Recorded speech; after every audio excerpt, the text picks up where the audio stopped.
Ya, Assalamualaikum warahmatullahi wabarakatuh dan selamat pagi. Jadi hari ini kami dari kelompok 1 Poltekkes Kemenkes Mamuju akan memaparkan terkait dengan tugas yang diberikan oleh panitia mengenai pengukuran, pemeriksaan, dan pemberian edukasi. Sebelum kita melakukan pengukuran, tentunya ada beberapa hal yang perlu diperhatikan sebagai seorang kader. Yang pertama adalah melakukan screening. Jadi sebelum melakukan screening, tentunya kader harus mengetahui dan mempersiapkan beberapa hal. Yang pertama adalah kader perlu mengetahui apa formulir yang digunakan dalam melakukan screening. Nah, dengan mengetahui apa formulir yang digunakan dalam melakukan screening, tentu ada beberapa hal yang perlu dipersiapkan. Misalnya saja, yang pertama NIK. Jadi NIK itu adanya di KTP, sehingga sebelum pelaksanaan posyandu prima, kader sudah harus mengantisipasi bahwa masyarakat atau klien yang akan datang di posyandunya itu sudah membawa administrasi yang diperlukan.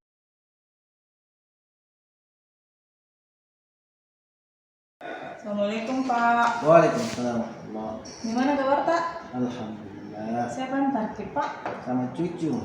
Oh iya, Kak. Ini sebelum kita diukur, bisa saya pinjam KTP tak? Kita bawa Ji? Ada Ji. Oh iya. Tadi saya catat dulu Pak Ji. Nah, tadi Pak mungkin ada saya sedikit mau tanya-tanya terkait kondisi Tak. Di keluarga Tak ada riwayat penyakit seperti penyakit gula, tekanan darah tinggi. Saya diabetes. Kita yang diabetes Pak. Tapi Pak merokok Ki? Ya, tidak. Kalau di rumah tak ada enggak orang yang merokok? Saya sudah larang memang tidak boleh merokok di rumah. Kalau konsumsi gula dalam sehari-harinya Bapak di makanan atau minumannya bagaimana Pak? Ya biasa kalau minum teh. Setiap hari kita minum teh? Iya, setiap hari. Kadar gulanya itu kalau kita minum teh biasanya berapa sendok? 1 sendok. Yang lain-lain kebiasaan makan tak? Makan kue yang manis-manis atau yang lain Pak selain teh? Jarang-jarang kalau manis-manis ketua mah. Iya. Kalau garam Pak, kita suka makan yang bergaram? Nah, sayur sih kalau dikasih garam sayurnya. Yang lain-lain enggak sih Pak Dik? Kalau makanan-makanan yang berminyak Pak, yang digoreng-goreng? Oh, pisang goreng kan aku suka itu nak. Sering Ki makan pisang goreng? Oh, Hampir tiap hari? iya, hampir lah. Yang lain selain pisang goreng? Kayak ikan tak di rumah? Oh iya, kan ikan digoreng juga. Goreng juga iya. Iya. Kalau untuk sayur tak sama buah-buahan bagaimana? Sayur bening, buah-buahnya bisa. Tiap hari jika makan sayur Pak? Iya, susah kalau pakai sayur saya enak. Kalau buah-buah? Buah-buahan kebetulan saya penjual buah, jadi tiap hari makan buah. Alhamdulillah. Pak tapi keseharian Pak di rumah bagaimana? Ya kalau sekarang karena pensiun ini baca koran, punya pengalaman. Jalan-jalan pagi? Jalan-jalan pagi biasa ke rumah tetangga. Tiap hari begitu Pak ya? Iya begitu. Kalau ke rumahnya Ki, tetangga itu yang berapa jaraknya Pak? Ya paling sekitar 20-30 meter, ini memang dekat-dekat rumah saya. Iya. Kalau yang beralkohol Pak? Wah, haram itu, haram. Jadi Bapak Ibu, sebelum kita melakukan pengukuran, ada beberapa pengkajian yang perlu dilakukan kepada klien, seperti yang sudah kami contohkan. Dan selanjutnya kita akan masuk ke pengukuran. Namun sebelum kita masuk di pengukuran, perlu kita sampaikan kepada klien bahwa klien akan diukur. Pak tadi karena sudah ini saya ambil data tak, mungkin sekarang saya angkat ke temanku. Jadi temanku ini akan ukur Ki, ditimbang Ki dulu berapa berat Pak sama tinggi tak Pak Dik. Oh iya.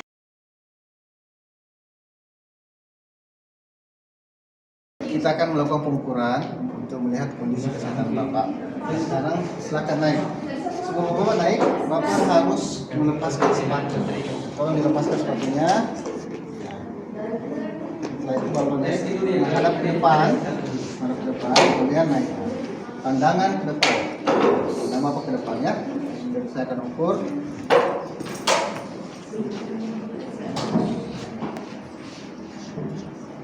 Tinggi Bapak adalah 157,2.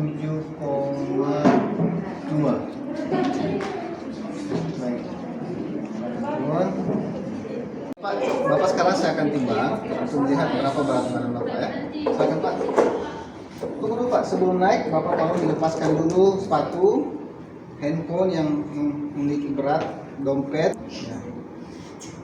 Oke, dan ada dompetnya Pak. Silakan naik. Silakan naik Pak. Pandangan ke depan. Terus tenang, dan santai. Oh ya, 60,2 kg.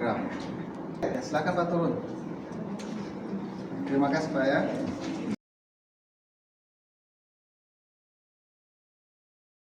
Assalamualaikum warahmatullahi wabarakatuh. Untuk selanjutnya kami akan melakukan tes pendengaran pada pasien, di mana tes pendengaran ini dilakukan dengan berbisik. Adapun syarat dari pelaksanaan kegiatan ini yaitu jarak antara pemeriksa dengan pasien itu 1 meter. Kemudian pastikan ruangan yang digunakan yaitu bebas dari bising. Untuk tahapnya yang pertama yang kita lakukan adalah ketika kita berada di belakang pasien, ini jarak kita dengan pemeriksa dengan pasien itu kurang lebih 1 meter, tetapi ketika melakukan pemeriksaan itu kurang lebih 1,5 meter.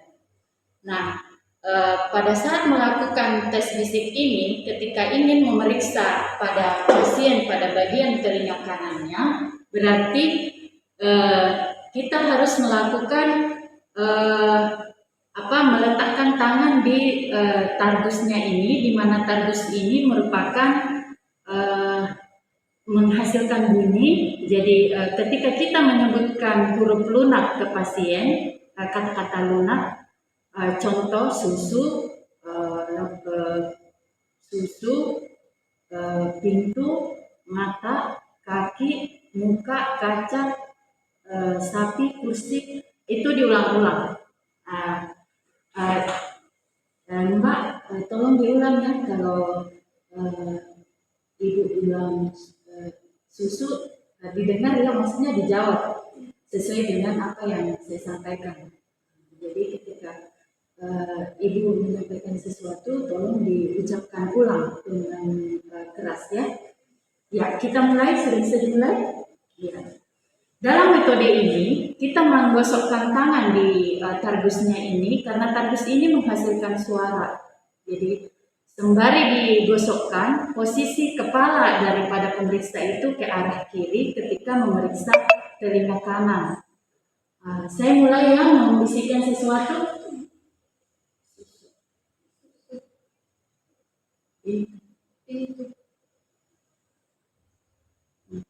Mata.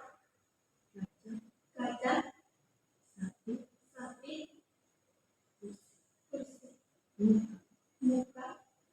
Ya, ketika pasien dapat menyebutkan kata-kata yang disampaikan oleh pemeriksa yang lebih dari 80%, berarti dapat dikatakan bahwa pasien tersebut dapat mendengarkan, dikatakan normal. Tapi ketika kata-kata yang diulang oleh pasien kurang dari 80%, itu bisa dikatakan bahwa pasien atau yang terperiksa itu tidak lulus atau disarankan untuk melakukan pemeriksaan lebih lanjut di Vaskes yang terdekat. Saya kira cukup dari kelompok yang kami. Selanjutnya akan melakukan video edukasi oleh teman yang lain. Terima kasih. Wabillahi taufiq wal hidayah. Wassalamualaikum warahmatullahi wabarakatuh.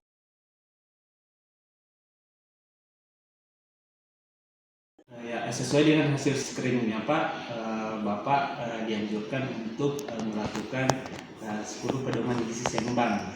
Ya, yang pertama itu Pak, biasakan makan beraneka ragam makanan pokok seperti misalkan nasi. Jangan jual nasi Pak, bisa ubi, bisa roti dan yang lainnya ya.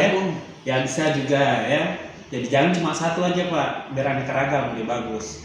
Kemudian yang kedua itu Pak, kurangi makan yang manis-manis. Apalagi Bapak kan penyakit gula. Ya, gulanya itu Pak dalam satu hari paling banyak 4 sendok, paling banyak ya Pak ya.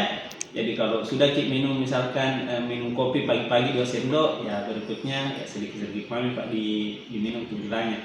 Sama juga dengan garam Pak, jangan terlalu banyak yang bergaram ya. Maksudnya itu goreng-goreng.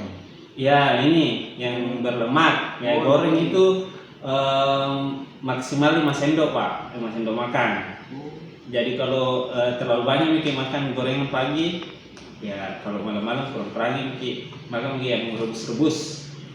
Yang kedua Pak, beraktivitas fisik Ki. Jadi aktivitas fisik itu bisa di rumah. Pagi menyapu halaman. Bisa itu Pak. Jadi bagusnya itu Pak 30 menit dalam 1 hari. Itu minimal. Oh, ada waktunya. Ya, itu minimal. Jadi bisa lebih Pak. Sesuaikan mami Ki kemampuan tak toh? Iya. Yang keempat, kalau makan Ki lauk yang tinggi proteinnya Pak, ikan, bisa, telur, tempe, tahu. Yang jangan Pak, yang ini yang sederhana saja yang biasa kita dapat di pasar toh. Kalau nggak bisa gak daging apa, ini ikan juga bagus sih. Ya, tinggi proteinnya. Kemudian yang kelima Pak, kalau cuci tangan Ki pakai sabun Ki, kemudian biar mengalir. Jadi di keran Ki Pak toh, cuci tangan baru pakai sabun. Biasanya saya dikebokan rumah. Iya, baru kita pakai sabun Pak toh. Tidak. Iya, itu bagusnya itu Pak, pakai sabun baru biar mengalir supaya itu kumannya betul-betul hilang gitu, baru makan. Kemudian sarapan pagi Pak. Terus selalu. Iya, bagus itu Pak. Kemudian minum air putih. Ya, jadi dalam 1 hari itu Pak 8 sampai 10 gelas 1 hari. Ya. Kemudian ini Pak, banyak makan buah dan sayur. Buahnya itu. Iya. Saya penjual buah. Oh, bagus itu Pak. Buahnya buah lokal yang bagus Pak. Ya, pisang apa yang dekat-dekat, pepaya apa ya. Sesuaikan mami yang mana bisa kita ini Pak ya. Kemudian yang ke-9, kalau makan Ki yang berkemasan periksa Ki labelnya Pak. Jangan sampai kadaluarsa itu. Ada. Ya, ada tuh tanggalnya biasa. Tuh. Kemudian kalau makan Ki Pak ya dibantu makan antak. Tuh. Ya. Saya kira itu Pak ada yang mau ditanyakan Pak? Itu aja kalau kayak ikan, biasa kita ada uang beli ikan. Oh, itu tadi aku bilang Pak, boleh tempe, boleh tahu, boleh telur, boleh. Iya. Ya Pak ya, cukup Pak ya. Iya. Iya, salam Ki. Iya. Semoga sehat selalu. Oh, Ya, terima kasih Pak. Assalamualaikum.